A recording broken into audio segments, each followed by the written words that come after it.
Hello everyone, welcome to Computer Science 7 for Thursday, March 19th. So today I have graded your Activity 3, How Old Are You on Neptune? You can open up your worksheets and check out the comments I left for you. Pretty good, we had a class average of 93%. There are 3 people who still need to finish that. You probably received an email if you haven't yet.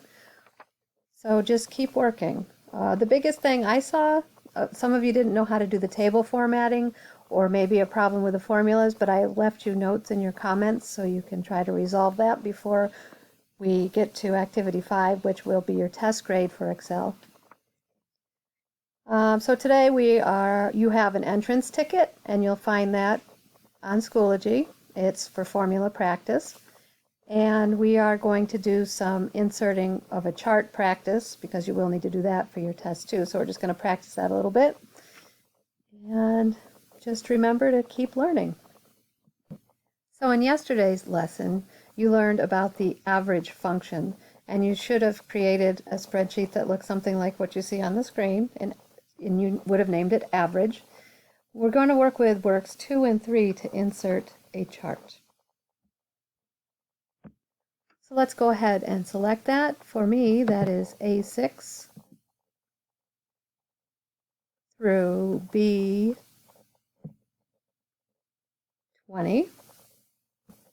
Then on our ribbon, we're going to go to the Insert tab.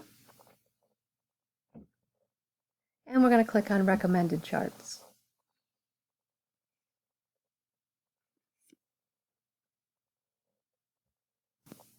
We're going to scroll down and choose Field 2 by Field 1. So we're going to choose it, click on Insert Chart, and we're going to move that chart next to our data so we can see them side by side. Maybe make it a little bit bigger by pulling on the corner handle. So the first thing we're going to do is change the chart title because Field 2 by Field 1 doesn't tell me much. So we are going to, in the ribbon, click on Chart, and then we're going to click on the chart title. We're going to edit it. And we will name that chart Weeks 2 and 3 words per minute.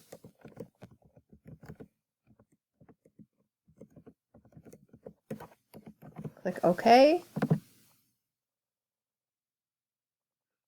And you'll see that the name of the chart has changed.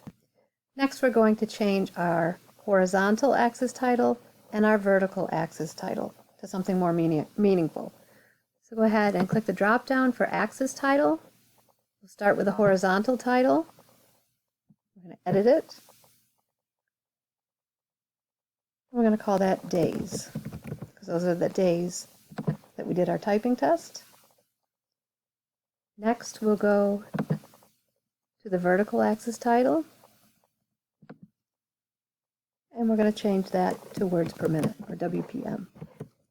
Click OK.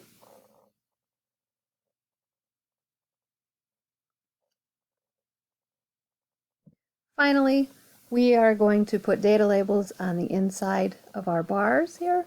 So you click on Data Label, put it on the inside end.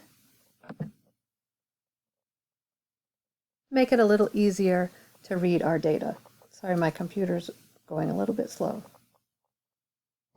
So now you can see we have a useful chart for weeks 2 and 3 to monitor our scores. So going up, and then we started a new test, so we started a little bit lower.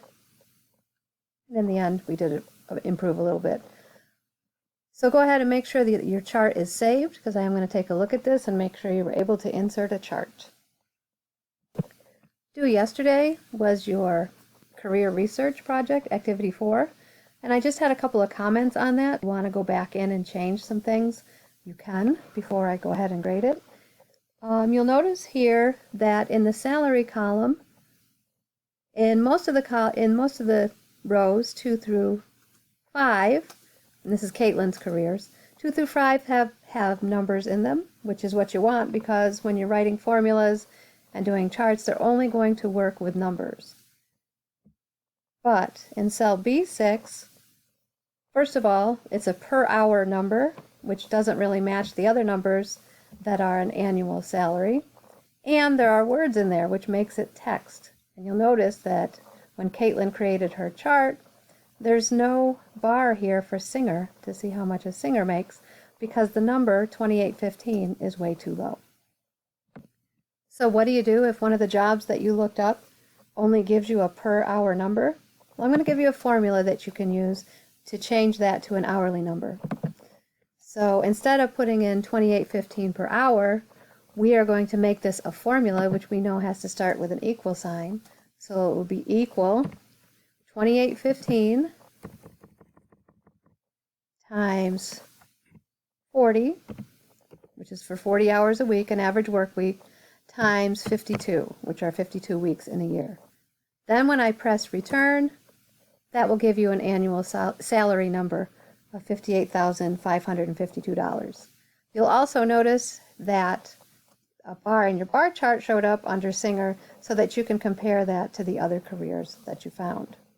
Again, it's very important that in your salary and in your job outlook columns, you only put numbers in there and not words. That will change it to text instead of a value, and your chart will not come out right. So that's about it for me today. So for you, go back, look at your Activity 3 grade. Activity 4, that was due yesterday, so you should be finished with it. But if you need to work on your chart or the numbers in your salary column, you can go back and adjust that before I grade it. I'll give you a little time to do that. Due today, you'll see an entrance ticket, formula practice. As always, you can always look back in your notes. You can look to the Ask a Question discussion forum. At the top of that, I've put some notes in there for you and some links to videos in case you forgot how to do some things. Also, you had to do average words per minute for weeks 2 through 7, and that was in yesterday's lesson. So if you haven't watched that, you need to go back and watch that so you can complete that assignment. I hope everyone has a great day, and remember, you can always ask a question. I have posted some virtual office hours, so I will be on my computer so you can get answers a little bit more quickly. But you can post a question anytime you want, and I'll try to get back to you as soon as I can. You can either do that in the Ask a Question forum, or you can also do it by sending me a message. Good night.